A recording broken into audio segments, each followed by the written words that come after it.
Hi everyone, welcome back to the channel. Today we're going to talk about The Wastelands, Book 3 of the Dark Tower series by Stephen King. So, as usual, make sure you hit that like button and subscribe to the channel if you haven't done so already, and let's begin.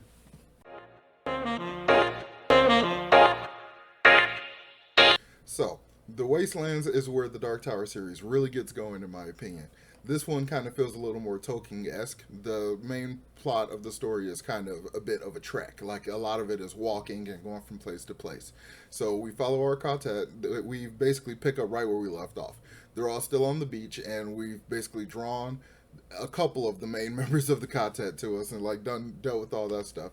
So now they're basically on the beach making their way, following the path of the beam in order to try to get to the Dark Tower. So of course, because of the type of series that is, they run into all kinds of stuff along the way. So it's a really interesting expansion, and it really kind of takes you out of the like last book. Yes, it did kind of take you out of that Western fantasy kind of feel, but this one you really step out of it, and it just becomes almost balls to the wall kind of crazy different stuff, and I really like it.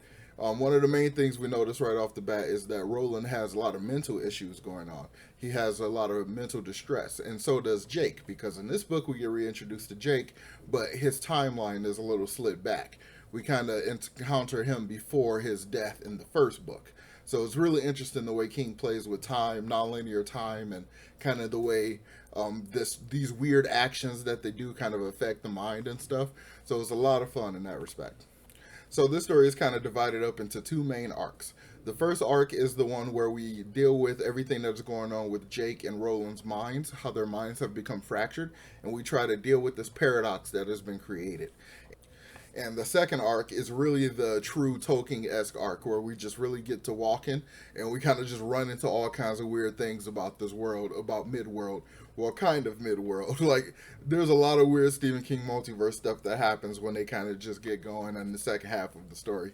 I think it's really, really cool, and it shows off the imagination that King had when he created this world and with these worlds, because you almost have to explain everything in pluralities, because they kind of, as they're going, they kind of slip into other worlds. So they're basically dimension hopping without meaning to, because the world has moved on. So even the barriers between universes are thinner than they once were. So it's a lot of interesting little details in there, and a lot of really cool references to other stories. Like there's the Stand reference in here. Like there's an implication that one of the areas they're walking through is basically the aftermath of the world that ended in the Stand, and it's really, really cool. It's never really been confirmed, but I always saw it like that, and I think a lot of other people kind of see it like that too, because a lot of people see the Stand as the spiritual prequel to the Dark Tower series. So it all just kind of makes a lot of sense. And this book, in my opinion, has some very distinct pacing. The first arc feels like it could be a book in and of itself, the way it plays out. We get a very much a beginning, middle, and an end, and we have a lot of development between the characters and a lot of interesting interactions, and a lot of really cool kind of use of the kind of, I guess I'll call it the magic system, because Stephen King uses a very soft magic system, especially in the Dark Tower series. There is a lot of like intuition and just instincts and dreams and just like feelings and things. None of it is explained thoroughly at all, and you kind of got to just take Roland's advice, because he just basically says, just go with it, follow that feeling and stuff. So you kind of just got to do that too, along with the characters. But it pays off in really cool ways, because you're confused just the way they are when they do these things, but then when it all comes back around and gets to the point where it's mostly relevant, you're like, oh, okay, like that's awesome and stuff. And like, in the way he does it in this book, because it's happening from Jake's side. So Jake is in New York of 1977, and they're in Midworld, so it kind of happens on both sides of this dimensional wall thing, and it's a really cool use of like this almost game of telephone with like two cups and a string in a lot of ways. And the way King paces out that story, it really does feel like you're just going up and up and up to a crescendo, and it just kind of builds up. But then when you reach the second arc, it doesn't feel like you fall completely flat and then start over. It almost feels much like a roller coaster. It's like the dip down and then you're just going to another one. But instead of just like a typical going up to a drop, you're going to something else, because everything that we go through in the second arc is really unique, and it just like tells you that we're going in this completely different direction. We're about to start exploring all this weird stuff that exists in this multiverse and all these strange concepts and stuff, and it's just a lot of fun. And despite all the amazing character development we got in the last book, when we just met Eddie Dean and Susanna Dean, like when we just met them, really, like we got major character development with those characters. But King even continues that here.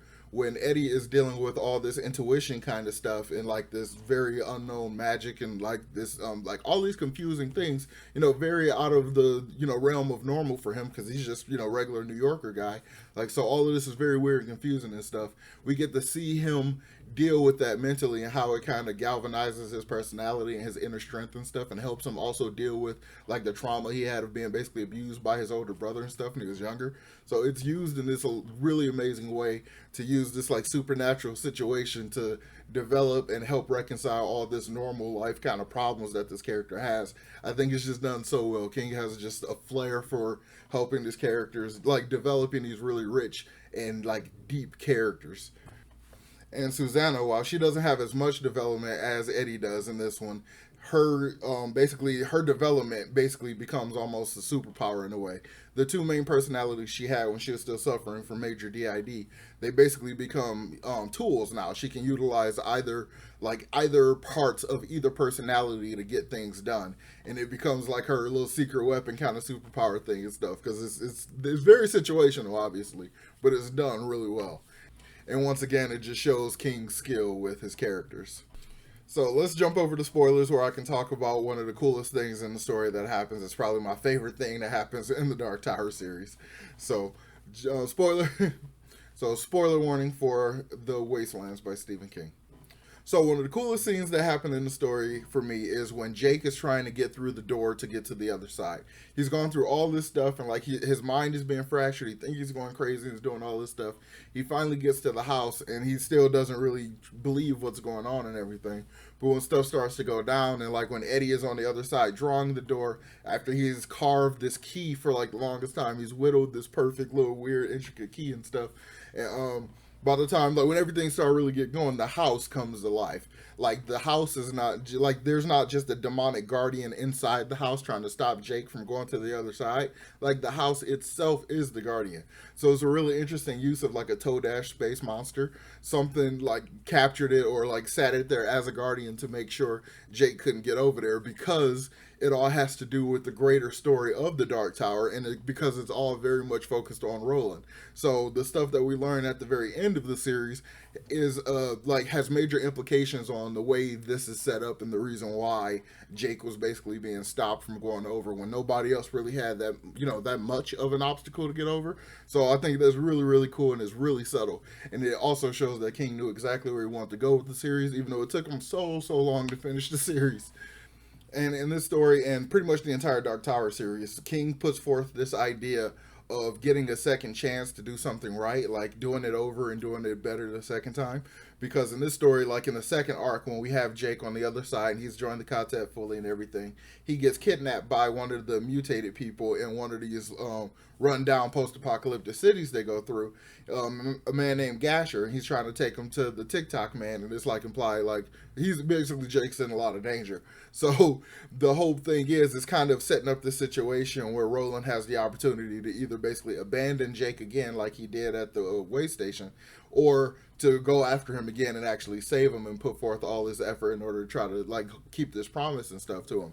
So of course, this second chance, Roland has learned he majorly regrets what he did the first time. So like he goes after him this time, and it happens multiple times. And even from Jake's perspective, the same thing is kind of explored.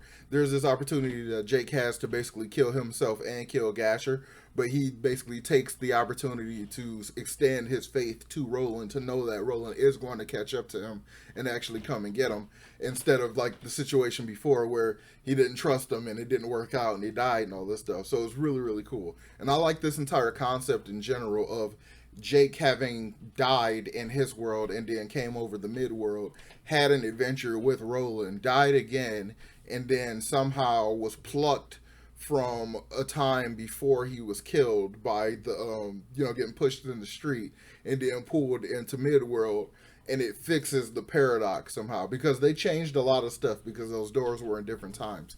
So the different things that they changed, I guess the best way to fix it is to just take Jake out of that time, so the other changes they made that had to do with him weren't affected. So it's just really interesting. This is overly complicated, and I'm sure that there's a paradox issue in there somewhere. But the fact that King keeps his magic system very soft and very like vague and unexplained makes it very easy to just kind of go with it. You just kind of like, oh, okay, that's just rules of the tower. It's all crazy beyond our understanding, kind of thing. So it just adds to the fun of it, I think. And then we end the story with them making their way to the train, which is basically going to be the central location for the next book, Blaine the Mono. It is a sentient AI train from the time of advanced technology. Basically, at some point in our future, we get hyper advanced and all this stuff to the point of integrating science and magic. So it kind of starts messing with the beams a little bit, and they try to use science to like basically reproduce what the beams do and all that. And it just, post-apocalyptic stuff, of course it didn't work out because now it's all a ruin. But because the way the train worked, it forever worked. So they basically end the story hopping on this train, but the train basically says it's trying to kill itself, so it's going to go to the end of the line and smash itself. But they have to basically beat it in a contest of riddles in order to survive. So that's literally where we leave it. And I just thought that was such a weird thing. Like, just we're gonna have like a game of riddles and stuff now. It's just such cool like King things. I just like it a lot. It's just a lot of fun. I really recommend it. So I'm going to go ahead and wrap this video up and say, have you read The Wastelands? What was your favorite part in the story? Let me know about that in the comments down below. So make sure you hit the like button on this video and subscribe to the channel if you haven't done so already. And I will talk to you all next time. Peace.